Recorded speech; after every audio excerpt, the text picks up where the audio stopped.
వెంకటాచలమునందు మాత్రమే జరిగే అద్భుతం ఏమిటో తెలుసా అండి?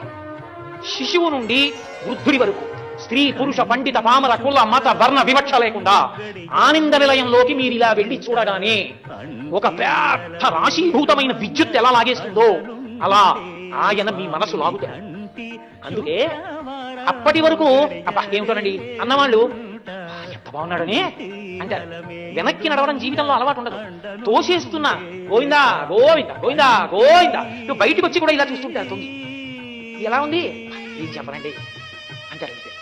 అంటే నువ్వు ఎంత ప్రయత్నం చేసినా మనసు నిలబడదు. ఓం శ్రీనివాసాయ నమః అంటుంది, ఇలా పువ్వేయి మనసు ఎక్కడిపోతుంది.